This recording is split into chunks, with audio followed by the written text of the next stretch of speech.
natin ang sama ng loob ni Aling Mildred sa kanyang anak na si Marlene. Kamusta po si Marlene nung lumalaki po siya? Pasaway ho sa akin yan. Binabaliwala lang ako niya pagka yung sa sermonan, naalisan ako ng bahay niyan.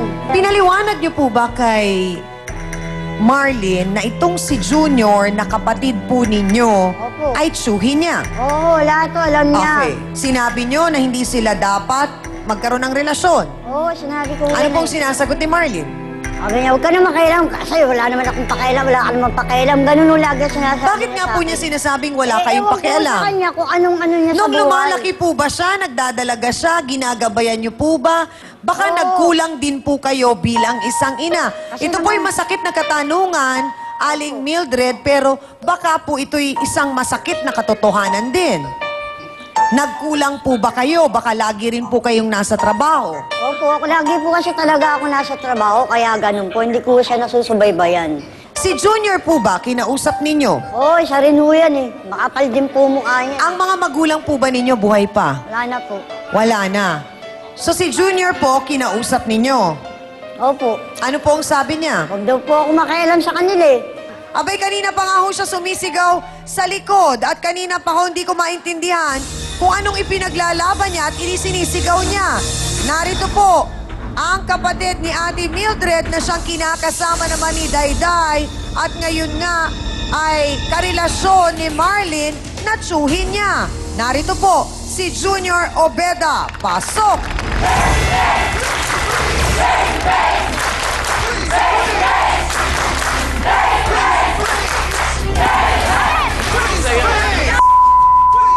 Junior! Junior! Okay ka lang, Junior? Sinungaling kasi yan!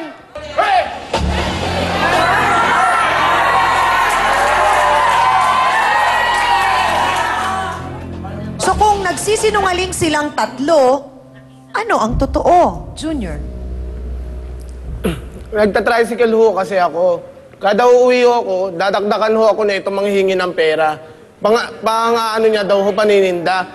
Saan po napupunta yung binibigay ko sa kanya? Kulang naman May yung binibigay may mo tinutungo eh. ka ba? Wala, di ba? Kulang naman yung binibigay mo. Junior? Junior, O, may saan anak napupunta? kayo. Di sana hindi ka nag-anak. Sana hindi ka nakipagrelasyon. Pambili O na- bakit mo ginawa yun? Sa hula nga nagsusumiksik. Wow! Totoo yun. Hindi nga po pwede dahil kapatid kita, pamangkin mo yan. Kahit na ano mangyari, hindi pwedeng mangyari yun. Oh? Hindi ba klaro sa'yo, Junior, na nung nagrelasyon kayo ni Dayday, 6 na taon na kayong nagsasama, nagkaanak kayo, hindi ba klaro sa'yo na may responsibilidad ka, Junior? Alam ko po yun. Oh, Pero kahit kami naman po, sinusustentohan ko pa rin ko yung anak ko sa kanya. Pinapangatawanan mo pa, anim yung pamangkin mo? Dapat lang kulang na nga, kunin ko sa kanya eh. Gumawa ka na lang na ibang babae, wag lang yung anak ko. Tandaan mo yan. hindi mo ba nirirespeto ang Ate Mildred mo? Abnormal. Okay, hindi mo ba nauunawaan na yan ay kanyang anak at pamangkin mo Sayad ka at na. hindi talaga po pwede na kayo ay magkatuluyan? Napakabungangera ho kasi niyan eh. Hindi yun ang problema.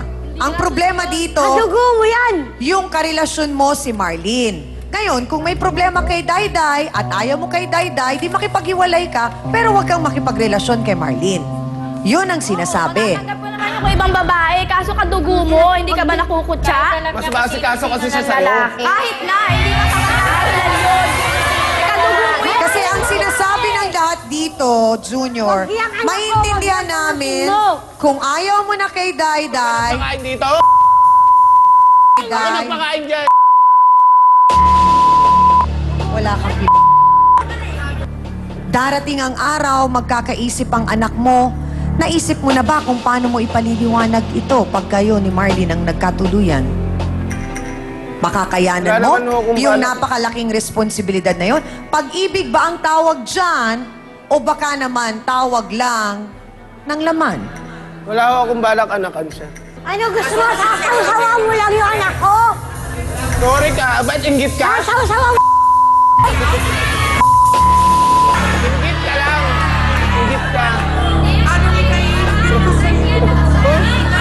Bakla ka.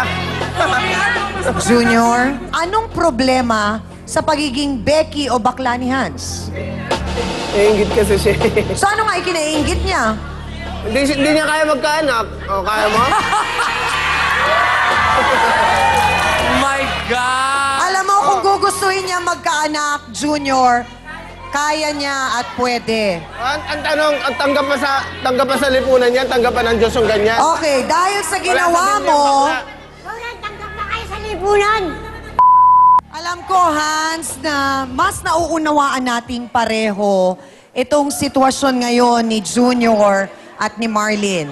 Alam natin na lahat ng ating mga kasawsawan, kahit ako, talagang nadala tayo ng damdamin natin, nainis tayo, nagalit tayo, naging affected tayo sa mga sinabi nila. Pero alam mo, Junior at Marlene, at the end of the day, hindi pa rin kami bibitaw doon sa gusto naming mangyari na na maliwanagan kayo. Gusto namin kayong tulungan, gusto namin kayong unawain. Mahaba pa ang tatakbuhin ng buhay nyo, Junior. Ikaw din, Marlene. Marami pang pwedeng mangyari sa buhay nyo. Marami pang magandang pwedeng mangyari kung pipilitin nyong maging maganda at maayos ang buhay nyo. Kayo ang gumagawa ng buhay nyo, hindi kami. At sana nga, pag kinausap na kayo ngayon ng ating trio tagapayo, mas mauunawaan nyo kung ano yung dapat ninyo talagang unawain. Maging bukas sana ang puso't isipan nyo. Yun lang ang aming pakiusap. Sige, nung nag-aaral ka, ano yung nung bata ka, anong kinaiinisan sa nanay mo?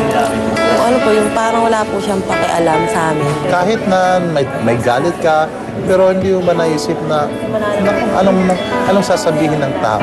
Anong sasabihin ng iba kapag malaman nila may relasyon ko sila? Pamangkin ko pa. Si Marilyn ay nasa hustong gulang na. Opo. Okay. Ngunit kung may proseso natin na mapatunayan natin na kahit nasa wastong gulang na siya, pero hindi niya kayang protektahan ang kanyang sarili, physically, or sabihin natin, mentally, dahil meron siyang, pwede kang pumasok. Opo.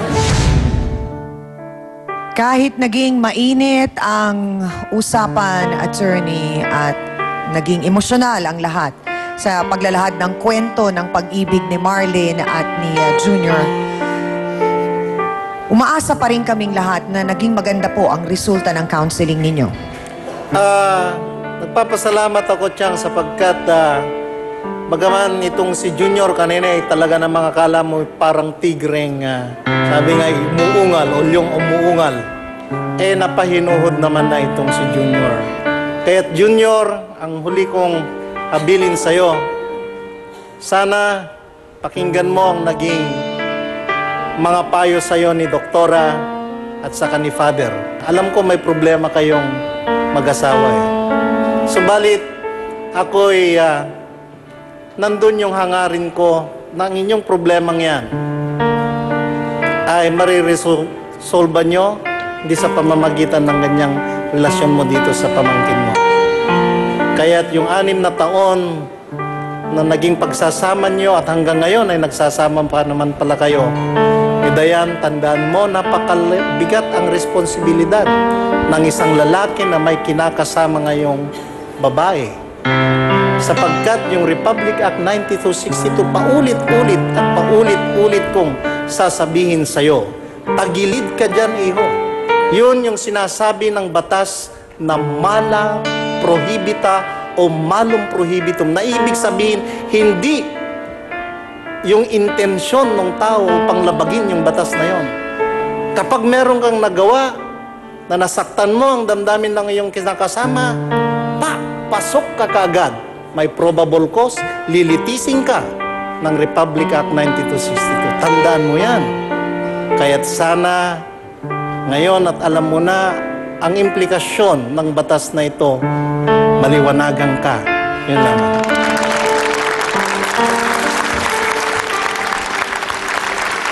Bilang isa isang magulang, siguro dapat natin pong tandaan, Aling Mildred, na hindi po tayo dapat sumuko.